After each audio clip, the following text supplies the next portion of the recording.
Now अब आपका ये क्वेश्चन आएगा, तो ये थोड़ा डिफ़िकल्ट क्वेश्चन है बिकॉज ये थोड़ा साइज़ इसका बड़ा है इसलिए डिफ़िकल्ट है बस, ठीक है।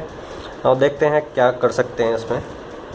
सो बेसिकली ये आपका रेफरेंस नोड है, आपको नोडल वोल्टेजेस निकालनी है, first, second, third and fourth. So मैं क्या देख रहा हूँ, मैं ये देख रहा हूँ कि अगर ये 0 वोल्ट्स पे है, ठीक है, सो मैं इसको V1 वोल्ट्स एज्यूम कर लेता हूँ।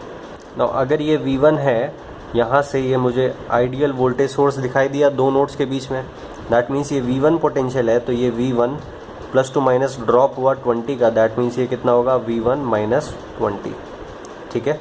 नाउ यहाँ और यहाँ कोई रिलेशन नहीं है, दैट मीन्स मेरे को एक और वेरिएबल लेना होगा V2, ठीक है। नाउ V2 से अब मैं इधर गया तो मैंने देखा बीच में क्या है, दोनों नोड्स के बीच में एक वोल्टेज सोर्स है, that means instead of taking V3 A separate variable, मैं क्या करता हूँ, मैं V2 से प्लस टू माइनस ड्रॉप हुआ कितना 3Vx, दैट मीन्स यहाँ जो नोड वोल्टेज होगा that is V2 minus 3Vx। अब डायरेक्टली जैसे ही आपको दिखे कि भैया 2 नोड्स के बीच में वोल्टेज सोर्स आ रहा है, सो डायरेक्टली आप ऐसे एनसर्कल कर लें एंड इस तरह से मार्क कर दें, ठीक है। दैट मीन्स ये आपका सुपर नोड है। सो ये सुपर नोड है, आपको ध्यान रखना है। सो भैया 2 सुपर नोड हैं, सो दैट मीन्स दोनों सुपर नोड पे क्या लगाना होगा, KCL। उसके सुपर नोड के अलावा कोई सेपरेट नोड है क्या, कोई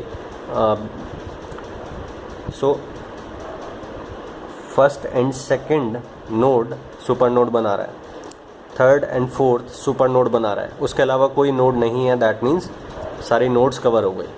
सो दोनों नोड्स पे 2 इक्वेशंस बन जाएंगी आपकी, ठीक है। सो हम देखते हैं वेरिएबल्स मेरे पास कितने हैं। V1 है मेरे पास, V2 है एंड देन Vx है।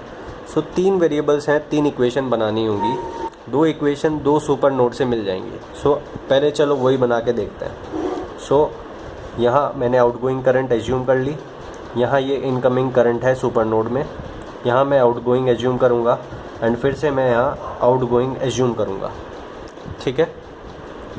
नाउ फिर उसके बाद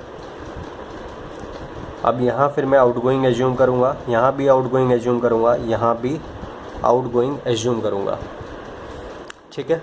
नाउ सबसे पहले फर्स्ट सुपर नोड पे अप्लाई करते हैं। सो मैं इस करंट का इक्वेशन लिखूँगा V1 minus 0 divided by 2 plus ये भी आउटगोइंग करंट है, तो कितना होगा V1 minus this, V1 minus this,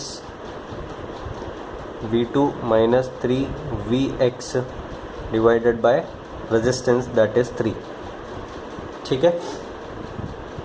now आपको ये करंट लिखनी है ना, सो इस करंट को आप Vx की फॉर्म में भी लिख सकते हैं, लाइक Vx बाई 3। ये एंड ये करंट बराबर है एक तरह से, ठीक है। सो आप instead of writing V1 minus this node voltage divided by 3, आप Vx बाई 3 भी लिख सकते हैं डायरेक्टली ओम्स लॉ से। सो कोई दिक्कत नहीं है। नाउ प्लस अब ये क्या है, ये भी आउटगोइंग करंट है। So V1 minus 20 higher potential minus V2 lower potential divided by 6, ठीक है, इज इक्वल्स टू ये इनकमिंग करंट है इसलिए मैं इस साइड लिखूँगा 10, ठीक है। सो अब मैं क्या करता हूँ, ये 6 3 एंड LCM क्या होगा, 6 से दोनों साइड मल्टीप्लाई कर दो तो यहाँ हो जाएगा 60, ठीक है। सो ये होगा 3V1 plus 3 that means 2 into V1 minus V2 plus 3Vx plus 6 into 6 that 6 and 6 1 आएगा। So 1 into V1 minus 20 minus V2 is equals to 60। So ये आपका फर्स्ट इक्वेशन आएगा, ठीक है। नाउ सेकंड इक्वेशन फिर आपका यहाँ से आएगा, ठीक है।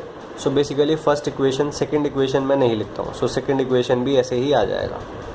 अब थर्ड इक्वेशन आपको देखना है। सो बेसिकली जब आप नोड वोल्टेजेस लिख रहे थे तो आपने दो वेरिएबल्स खुद से एज्यूम किए थे, that was v1 and v2। सो ये थर्ड वेरिएबल ये जो है वो कहाँ से आया था, वो सर्किट में ऑलरेडी प्रेजेंट था। सो सर्किट में ऑलरेडी प्रेजेंट था, ये plus minus Vx already present था। दैट मीन्स ये जो वेरिएबल है ये आपकी एज्यूम्ड नोड वोल्टेजेस के हिसाब से क्या है ये देख लो।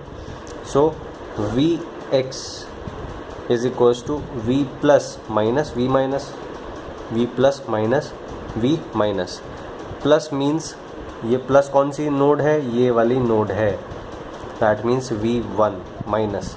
ये जो माइनस है ये कौन सी नोड है, ये वाली, दैट मीन्स माइनस ब्रैकेट लिखना होगा क्योंकि माइनस साइन है, V2 माइनस 3Vx। ठीक है, सो ये आएगा आपका V1 minus V2 plus 3Vx, और ये प्लस 3Vx किस तरह से हो जाएगा, Vx, और ये हो जाएगा आपका ये 3Vx माइनस Vx हो जाएगा आपका 2Vx।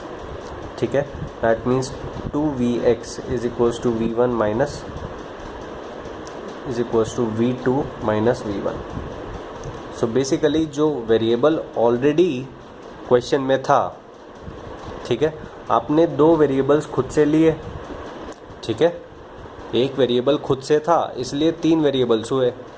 सो जो ऑलरेडी इसमें प्रेजेंट था उस Vx को किसकी टर्म्स में लिखना है, उन वेरिएबल्स की टर्म्स में जो आपने एज्यूम की हैं। ठीक है, so that will be your third equation. So 3 equation 3 variables can be solved, V2 V1 Vx सब आपका निकल जाएगा। और ये जैसे ही आपका नोड वोल्टेज आ गया, आप कोई भी करंट कोई भी वोल्टेज आपको पता लग जाएगा। ठीक है, सो मैं फर्दर सॉल्व करके नहीं बताऊंगा, ये IES कन्वेंशनल के हिसाब से सही है क्वेश्चन, गेट के पर्सपेक्टिव से this is not right question. क्यों, बिकॉज ये लेंदी क्वेश्चन है, इतना लेंदी क्वेश्चन गेट वाले नहीं पूछते हैं। कंसेप्चुअली इतना स्ट्रॉन्ग पूछ सकते हैं। ठीक है, कंसेप्चुअली ऐसा हो सकता है कि वोल्टेज सोर्स भी हो, डिपेंडेंट भी हो, करंट सोर्स भी है, और ऐसे ये भी है। ठीक है, बट कैलकुलेशन वाइज इतना डिफ़िकल्ट वो नहीं पूछेंगे। कंसेप्चुअली डिफ़िकल्ट हो सकता है बट कैलकुलेटिवली वो डिफ़िकल्ट नहीं होता 99% केस में।